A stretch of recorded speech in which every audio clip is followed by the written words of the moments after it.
It's not Friday night, it's Friday morning and you're watching The Circle. Thank you so much for your company. When you or your partner have just given birth, the last thing you feel like doing is having a deep and meaningful about keeping and storing the cord blood from your baby. Maybe you should think about it now. To tell us more about it, please welcome Olympic superstar and his princess, Michael and Lindy Klim.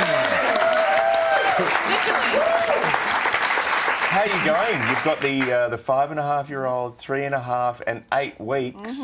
How's it going with the new bubba? She's divine. I'm in love with her. She's amazing. Does this feel like a big outing for you, even though it's like morning time and you're out together and you go, wow, let's go on a date? Yeah, no, it's good. We get babysitters in occasionally because we still want to spend time with each other. But the date now, which is good. So can you tell us a little bit about cord blood and the banking? There is private and public. Can you tell us a little bit more? Yeah, we were, I think with the first two kids, we thought about it, but we didn't probably research it enough. And there wasn't a lot of information back then as well, 5 years ago, so... Yeah, so with Frankie, we planned in advance and we decided... There's your beautiful family.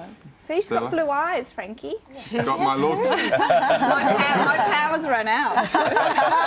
She's got your bald head too. That's right. She's got some hair. So you were a bit more prepared with this one. Yeah, definitely. And, it's something that happened, we had, given a box that we take to the hospital. And so then, when Frankie, arrived and they took the blood and we didn't, I didn't even know what was happening. I just had to call a number, get the courier to come and pick up the box. And it sounds dramatic and it's actually not at all. Not at all. Like, I had no idea that it even happened. Like, Can I ask a technical question? Yeah. How big is the bit that they take? It's just the blood. Just a syringe. So it's just a syringe full, yeah. And for people that don't know, why do you do this?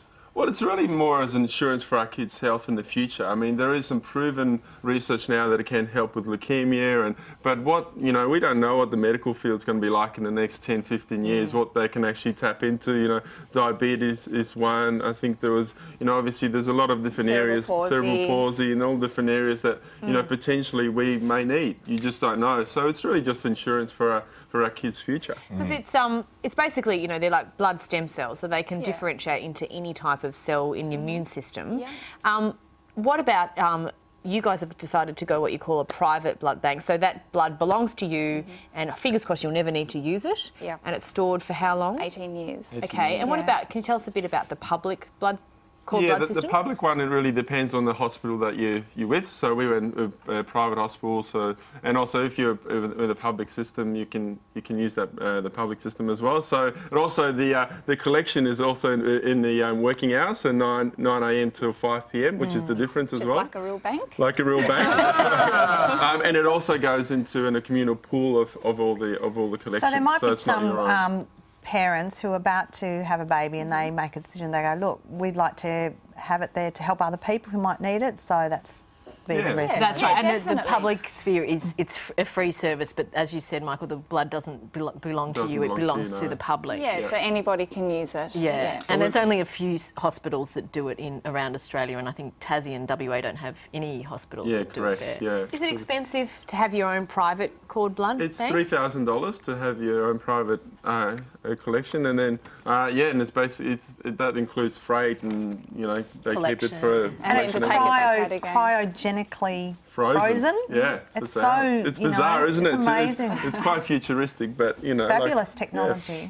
Can we change the pace and particularly the topic? We love saying that show, but I want to talk to you quickly, Michael, about how you're going in preparation for hopefully London 2012. What's happening? Pretty exciting. At the moment, I'm getting close to where I'm able to race again. I'm going through a period of testing for 9 months so I can legal again, and in November I get to start racing, so I'll start racing locally and then hopefully internationally as well. And in March we have the selection trials for London, so I'm sort of, this week's been a good week. It's up and down at the moment. I'm not as consistent as what I used to be. Is it harder to become to gain that mental drive this time? No, because my expectations are different. Before I was all about breaking world records, winning world championships, and whereas for me now, there's anything that I can achieve now, it's a bonus. I've just turned 34, so if I can get to an even national final and throw my hat in the ring on the day, and then obviously that, my expectations are different. I think I'll be happy. Has there been any trepidation from athletes about going to London after the rioting? I haven't really spoken to anyone, but personally I feel, you know, there is a little bit of that trepidation because, you know, it's more about your family and friends that go over there to watch you. As an athlete, you get protected with security and the team and the village, but it's really about all the people that actually are out there to support you, and that's who I feel It could be amazing. We could see you and Torpedo back in the ball. I know. Isn't that amazing? Lindy, what about you? Because when, you know, you're an incredible support and Michael couldn't do this without you. It's a team effort. She reminds me of that all the time. So she should. I'm a martyr. It's just in me. I can't help it. You just have to get it out there sometimes. No, absolutely. So would you love to go, if lucky enough to see London in the team, would you head over there with him? I would head over there, but I don't actually know if I could watch. I get too nervous. Yeah, I'm not good at that sort of with the stress levels. You might as well stay here watching No. Save some money and don't worry about the I can go to airfare. London. I can easily go to London, She wants to do some shopping. Yeah. We were having this argument out the back. She wants that.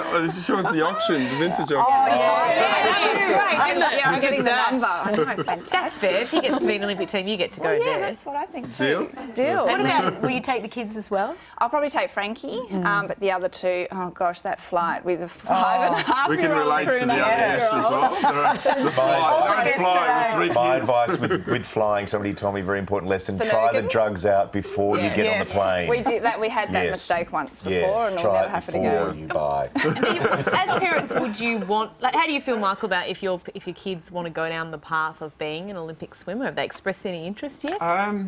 Look, I would really encourage them to pursue something. I think it's, you know, swimming for me taught me a lot of discipline and, you know, perseverance and striving for something that I was good at, and whatever it might be. You know, Stella loves to sing and dance at the moment. If she wants to move into... She asked me if she could go to the same high school as High School Musical. Well, wouldn't we all love to go there? Yeah. I said, I'll look into it. I don't know how I'm going to go. So maybe, yeah, obviously, whatever it might be, I'll just encourage them, and, you know, hopefully, you know, there might be an Olympic swimmer one day. Well, if only you were in good shape, Michael, you know, it's such a shame you're not keeping yourself. Yeah, exactly. Good luck with everything. Would you please thank Michael and Lindy, please? Stick around, there's more circle action after this message from Pat.